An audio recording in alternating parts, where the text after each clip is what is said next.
mate, been happy with your pre-season so far? You seem to have a bit of confidence out there and playing some pretty good footy. Yeah, the back end definitely. I was a little bit interrupted early on in the pre-season, just coming back from meniscus injury and a little bit of a stress reaction, but I'm really over that now, and yeah, managed to put in a good block just leading into the JLT Challenge games, which is good. Confidence-wise, how are you feeling about the season ahead? Yeah, very confident. We've obviously got a lot of new players in, but you know, I'm really excited about what we can do this year. You know, there's a lot of enthusiasm around the group, and yeah, we've sort of got an anything's possible mindset going in, which is good. What about you individually? Like for you, this is a pretty big year, sort of make or break in terms of, you know, whether you can stay in the team and be there all year. Do you see it that way, or do you not put that pressure on yourself? Not necessarily. I thought going into the second half of last year, I gained a bit of momentum with my own form, not only in AFL when I came back in, but also the waffle, which does give me a little bit of confidence. But no, not necessarily. I don't think like that. I'll just really take it. I know it's a cliche, but I'll take it 1 week at a time, and yeah, just go out and play my role, which is, you know, compete, and yeah. We saw you on Sunday. Aaron played the first half and you played forward ruck, and then Sean played the second half and you played forward ruck. Is that a role we can expect to see you in at least sometimes this year, or maybe quite often definitely. this year? Like the way the game's going, you know, your forward has to sort of like pinch it in the ruck. It's something I'm going to embrace going into this season. So I haven't done a lot in the past, but yeah, I am excited, and I will try and embrace the role. What do you like about it? Obviously, forward can be quite a hard place to play if there's not good supply, but I guess this gets you behind the ball at times and able to sort of like post up down the line and that sort of thing. Yeah, it does free you up a lot, and you can use that ability. I do like to run and get up the ground, so in terms of that, I'm able to, you know, try and spread off the oppo ruck, which is something I'll try and exploit and use to my best ability. Matty, ahead of the season, what changes, if any, do you make physically? Are you looking to, you're always looking to get fitter and stronger, but are there specific things you can change physically to perhaps help you this season? Well, I've sort of been interrupted in the first part of the season, so I was doing a lot of cross training. You know, I covered the ground okay, but I guess it's that sort of short bursts of fitness that I look to add. So a lot of cross training and boxing, I reckon, has definitely helped that. In terms of like my size and that, I've only really added 1 kilo to my body, so not a huge change.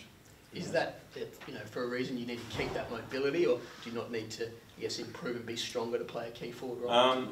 Yeah, you definitely have to cover a lot of ground, but I think I'm sort of at the optimum sort of weight for my size. So yeah, I'm pretty happy with that, and you can still get a lot stronger without putting on that unnecessary weight. You mentioned momentum. The fact that you went back to Peel and you were quite a dominant forward over a period of several weeks and had to really fight and excel to get back into the team.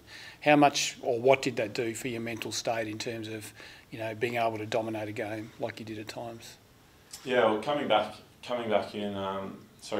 Peel, you know, I had to go keep positive, have a strong mindset. You can't crack it because that won't do you any good. So I just had a few main focuses going back, and coming back in, I was still confident I could play good AFL football because I've done it glimpses in the past. But yeah, coming back definitely gave me a little bit of confidence for sure.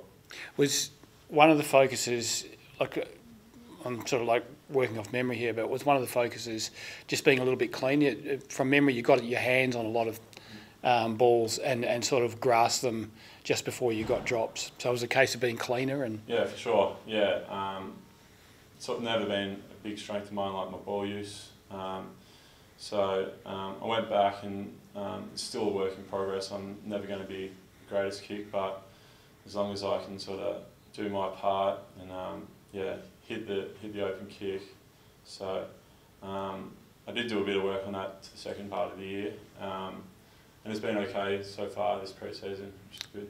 What's the hardest thing about being a ruckman against some of the monsters you come up against in the AFL?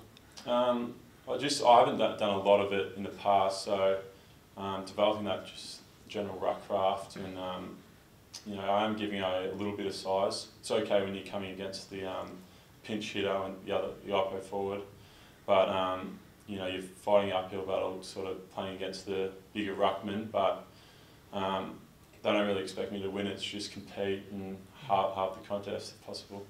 If with Nathan Fyfe flagged to play more time forward, how does that change the way yourself and Cam McCarthy and other forwards go about it?